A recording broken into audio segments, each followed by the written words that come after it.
both sides have strong feelings and are concerned about the level of gun violence in the community. First off, it's a lot of kids using guns. 3B, we got 302 Brunswick, shots fired. Y'all say we judge y'all, but why do y'all prejudge us? I feel like there is police officers out there that can stereotype and judge. You have your officers. I'm not gonna disagree. You have an issue with the way you're dealt with on the street, you take it to internal affairs. It's the only thing I can say. Internal affairs. From the youth at this table, how many feel comfortable going to another officer or internal affairs? Is there anyone that feels comfortable with that? No.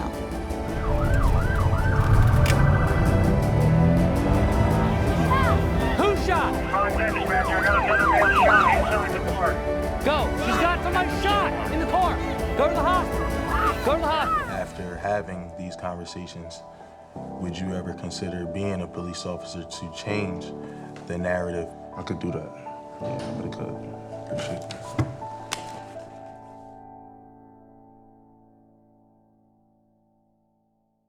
You know, the last couple of weeks, when I've sat down with members of law enforcement and when I sat down with, you know, the youth in the community, the two main themes that were brought up were the amount of gun violence in Trenton and in, you know, major cities around the country, and then the relationship with the community and law enforcement. So I want to dig into that relationship. What has caused that divide, and how do we get to a better place? Since, as you mentioned, Diamond, that may be the crucial element, you know, here. What earlier generations of law enforcement and like inner city people, there was already a lot of turmoil there. So it's just kind of getting passed down. A lot of people don't trust us. A lot of people do not trust us. And it's not because what I have done or what my partners have done. It's because what is going on all over the United States. There's a lot of gun violence between law enforcement officers and civilians. So when one officer does something wrong, everyone pays for it. I believe some of it has to do with seeing things on TV, the news around the world, how there's always two sides to a story. And sometimes a video only might capture one thing. And in that, how maybe it looks bad in perspective, they said, oh, law enforcement's doing this, law enforcement's doing that, you know, that's wrong. Or even on the other side, too. I think that one of the biggest things is communicating and trying to hear one another. But it's difficult because of the uniform that I wear. When you have a uniform on, everybody looks at you like they don't want you there, they don't want your help, they don't want to talk to you. But if I didn't have this uniform on and I tried to talk to you, you would blow me off. A lot of times when you see a police officer, they can be very intimidating. You know, not just how they look or what they say. First off, you have a gun on your head. That's first. And not just that, I just feel like, you know, the youth coming up now, you know, they've seen a lot, you know, especially dealing with police officers. And it goes back to what he said, like social media.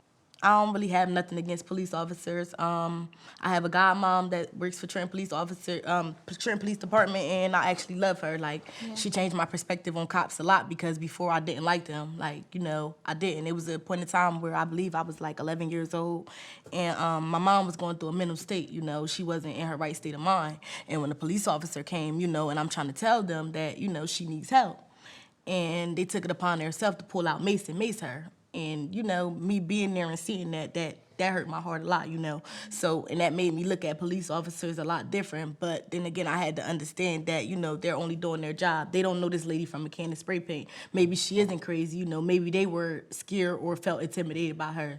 So that just goes to say, you know, everybody has their own opinion, you know, and you can't make somebody feel some way they don't want to feel.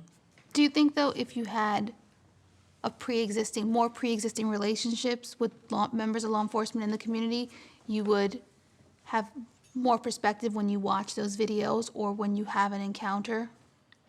I mean, yeah, because again, like I said, you know, sometimes you never know. Like, you never know how a police officer feel. Maybe when they see you, they feel intimidated. So, yeah, it's always good to, you know, just get to know somebody before judging them, you know. So I feel like that would help a lot if we had bonds with the police officers. Gotcha. Is there something that you would like to say to me first, or a question, anything Yes. you have in mind? Yes, sir. How do you feel when you see your partner getting aggressive with a person that did nothing to him? Because I could relate to that. This one cop hopped out on my uncle and started grabbing him, pulling him. My uncle wasn't talking. He had food in his hand. It fell on my little cousin. And all I see is the other cop laughing. And I asked him, why was he laughing? I said it wasn't funny. He said, I'm a little kid. I should mind my business. And I said, why did y'all? Why did that happen the way it Yeah. did? And he's gonna grab me and put me on the wall. And I'm not gonna lie, I got scared. But my mom came and told him to let go of me. And I'm just thinking, like, I didn't do nothing to him. I just asked him a mere question. I didn't have attitude. I was in a good mood. They took my uncle inside the car, pepper sprayed him a lot, and drove off with my uncle. And he's still locked up. I wasn't there, but by what you're telling me, let's say my partner was the one that have your uncle on the wall or pepper spraying him under arrest. I don't know what your uncle did. Usually when we do use pepper sprays because you're not complying, is to bring the situation under control versus, you know, getting our hands dirty and punching somebody in the face. It's one of our tools that we have to use in order to de-escalate the situation. Not always is like that. Sometimes it can escalate because it's an uncomfortable feeling to get sprayed. But in regards to laughing, when I'm in a job like that and it's in a serious job, you shouldn't be laughing. You shouldn't be laughing because I feel like laughing can feel like Provoking. it can make you feel Disrespect. disrespected. It can make you feel low about yourself. It can make you feel as if I'm better when I'm not. I'm just a human being like you. So if I'm there to really solve the problem and something is wrong, I shouldn't be laughing. Not at you, not at your uncle. Obviously, if he's in trouble, I'm going to have a serious face with him because you just did something wrong. And if I'm talking to you, even though if I tell you, like, look, you're a little kid, you don't understand what's going on, there's no reason for me to laugh and make you feel like you're less than me. Even if you're like 10 years younger, whatever the case may be, I shouldn't laugh. I should simply tell you what's wrong. You know, you should back up. Just, you know, mind your business. But there's nice ways of doing these things, which is maybe sometimes police officers can lack on being nice.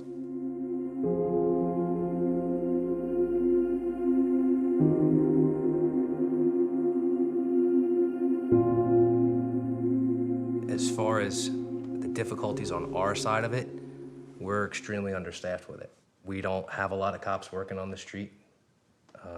So that means that the cops that are on the street are going from job to job to job to job. I think if we had more manpower on the streets to assist with that, we could have time to look at the computer and say, all right, there's no calls pending because they've been handled. We have 20 minutes to stop, walk down the street, you know, engage with a group of kids at Starbucks downtown, whatever it may be. It's all time. And when you're running from call to call to call, your head sometimes is not in the community policing mode because you're going from job to job to job and you're trying to reset your brain to handle what the next emergency is. You're not and do it thinking the right about way. closing that gap. You're just thinking about solving this problem. Problem after problem after problem. How does that make you feel? Does it surprise you? Does it not surprise you? You know, how does it make you feel hearing that there are officers who really want to bridge that gap? It surprises me because you normally don't hear that from them. So hearing it from them is like, okay, they want to do it, but they can't. So it's an explanation. Well, not everybody gets to hear. So it's like now we're getting it that it's not that they don't want to, they don't have time. Gotcha. Archie, for you, you know, what do you think it's going to take and what can be done for police to have a better relationship with you and your peers and just members of the community? Make programs with them. You would want that. What kind of programs would you want? Like sports, so they won't be like out in the streets and they'll have something to do after school.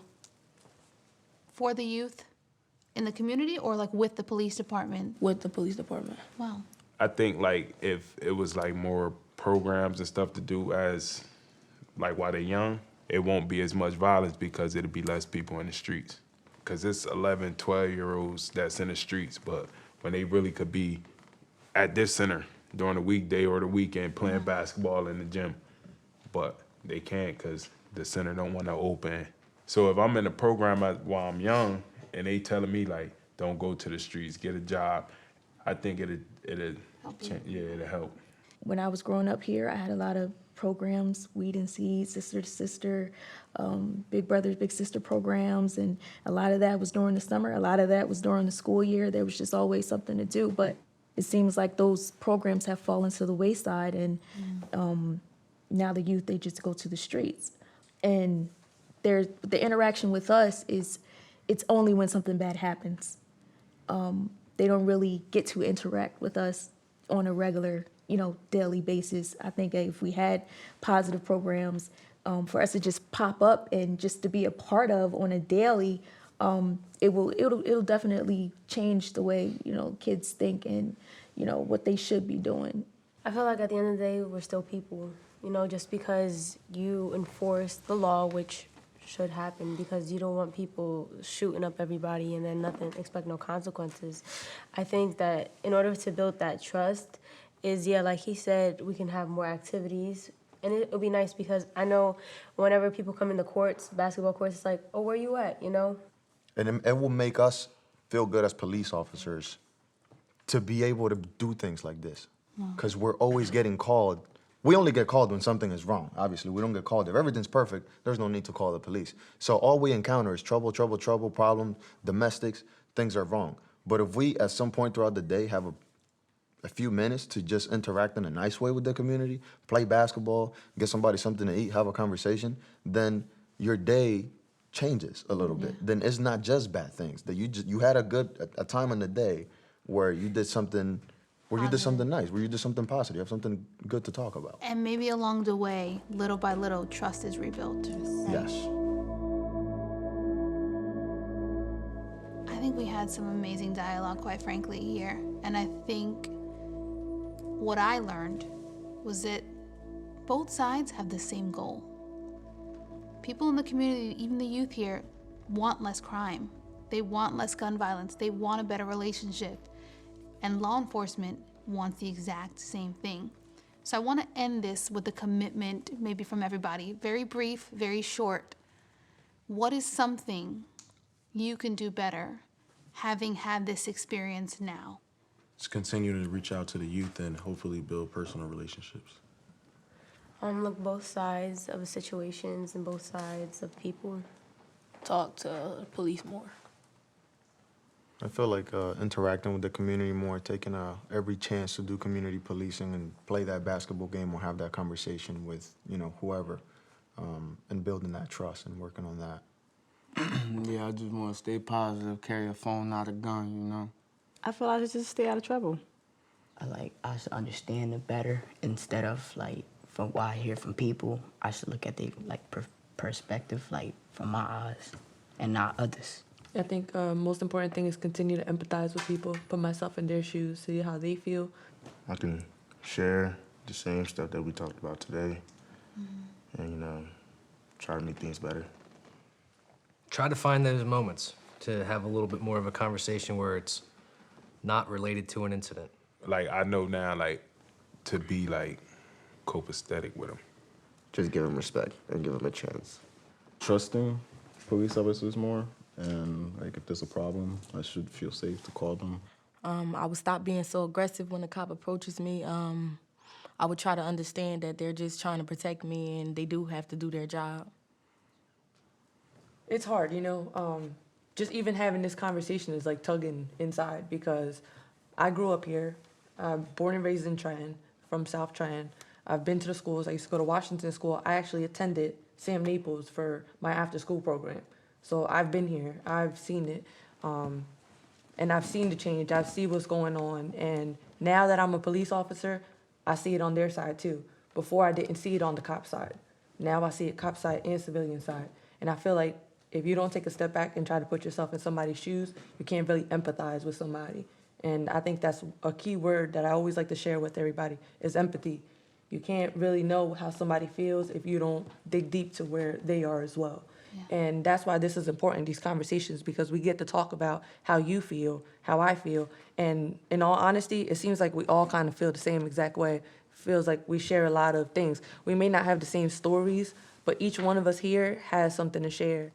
You know, me being African American and everything, and we all being people of color here at the table or whatever, you know, us having this conversation, I hope it helps you guys see that being a police officer is an opportunity, because that's a pretty reason why, like, I wanted to do it, because we talk about, you know, how do we change this? How do we change that? We have to start from the inside. Don't be afraid to, you know, do right so that one day you can allow yourself to become whatever it is that you want to be. And, you know, luckily I was able to do certain things to put myself in that position. But, you know, even if it's not you yourself, if that's not what you want to do, you should be able to encourage other people in the community. Like, hey, if you want things to change, then you have to be a part of the change. This job is an opportunity. And if you guys were to advocate it and truly believe in it, it starts off by making a difference. I'm here because I want to make a difference. I want people to know that you have people that care about you, that are in this job, that want to see change in Trenton. I think it starts by understanding that everybody comes from a different place. Some people grew up in hardship areas, parents not there, and they've been through a lot, and they may act out, but it's not their fault. It's just the environment they grew up in. When they're on the streets and they're patrolling and they see, you know, a group of people standing together, you know, you don't have to be intimidated. You know, not everybody is out to get you. Not everybody is a bad guy. Not everybody that you see on the streets are in the streets, you know. Show the young mercy, because they'll love and respect you forever. It's of the utmost importance, because if you don't have these types of conversations, the community that you serve will never understand why you do the things you do, you know. This is very important, but I think one of the main issues is people don't really know what cops' jobs are. Like, cops are not detectives, they're not judges, they don't investigate you. They have one job and they try to do the best they can. Like, I'm trying to be a detective. That's what hopefully I will be in the future. And I will start to actually make a change, take really bad people away from the street. So it's better to just understand that we could fix things in a deeper level, just understanding each other and just knowing that we're all humans. We're controlling the narrative right now. This is our narrative. And I think that that is the most important thing, because what you see on the news and what you see on social media is somebody's narrative. We're watching somebody else's narrative, how cops are being painted, how communities are being painted, etc. This is the narrative that needs to happen, because we control it together. And that's how we're going to have progress, honestly. Well, I hope this dialogue was productive for everyone at this table. And just as you said, maybe you share some of what happened here and help the community come to a better common ground and a better place where you see each other as humans, not the police officer with a uniform or somebody on the street who may look suspicious. So thank you again so much for being a part of this.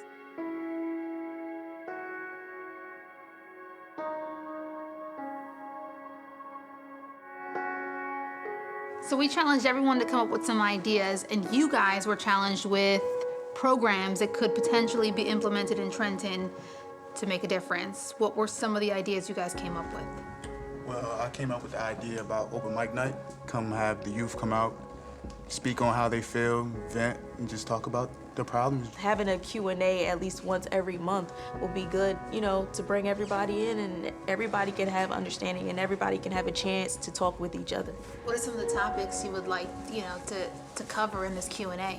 Basically everything that we've done here, understanding how they feel, they understand how we feel, and we can actually, you know, work together to make this change and keep changing everyone's perspective for the better, for the positive of the community and the department.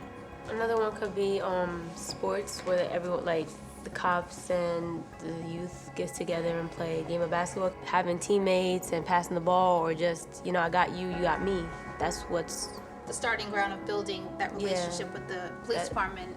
They're not rivals, but they're part of the team. Yeah. So you guys were charged with coming up with maybe 3 possible solutions to tackling the gun violence issue here? We talked about the community getting more warmed up with police officers. Not everybody's out to get you, so that's one way to start with gun violence. So let them know that you don't have to protect yourself from the police. If they want better for us, we should want better for ourselves. So that goes back to kind of the conversations we were having, right? About like the root of it potentially could be this relationship between the community and the police department, and a lot of the misconceptions on both sides.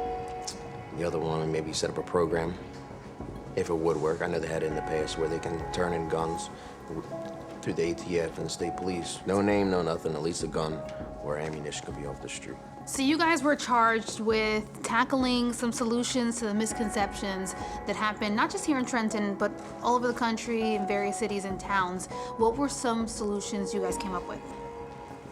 If you see somebody and they're doing something wrong, they continuously do it. You can't just say like, they won't do it again, and then do it again. It's like, oh. So starting with like the reality of like you can't be defensive about being judged if you're acting in a way and committing, crimes. I think there's a misconception between the community and police officers, as well as like jumping out on people or what we do as our job, how we do our job. It kind of breaks community and police officers apart because the community feels like they're being attacked, and then as police officers, we get attacked for doing our job. Is there anything that could be done differently? Maybe like communication, right? Like even Communication, over communicating in those moments? Of course, I know that when we had our sessions, we talked about communicating better with the people that we stop. So telling them why we stopped them, what's going on, or anything, instead of just saying, all right, you're good to go. So the two main themes, communicating more on like what's happening so the community understands why the actions are being taken, and then from the community side, acknowledging some misconceptions as a community that, individually each of us may have, and being more conscious of those misconceptions we have too, right? Yeah. I like that. All right, so you guys are the last group. You guys were tasked with coming up with some specific things that we all could do different from the community side and the police department side. So what are those solutions? One thing I talked about was taking personal responsibility for furthering the discussion outside of the table. We have a reaction to things and then we get upset about it, and it's like we talk about it for a month and then after that there's nothing. We talked about like using better our social media platforms, whether it's people from the community implementing whatever ideas they have or sharing with the police officers, and vice versa. And even if we have like coffee with the cop or certain events that are going on, using the social media platform to, actually show the community that we are doing it, and also providing certain dates or locations so that people from the city can actually know what's going on. Targeting them at the platforms they're on, right? They're on social media, so we could directly communicate, because that's something that did come up. There are some programs that, while they're limited, they do have them here in Trenton, but a lot of people don't know about them. We also talk about having like setting up like a neighborhood watch. We know there used to be a neighborhood watch back in the day, but not anymore. So having a community come up and keep an eye on things, so when the cops are not around, right now since they're understaffed as well, that could be a big help also. And it becomes another way to partner with police. Yes. Versus having this adversary relationship. You guys came up with some phenomenal ideas. Everyone here came up with some phenomenal ideas. And I will tell you, we spoke to the mayor a little while ago, and one of the last questions I had for him was more of a commitment. Is he committed to being open to some of these ideas? And his response was yes. So you have that from him recorded, and hold him to it. Go out and do some of these programs and fight for them, because this is your community. If you don't fight for it, who else will?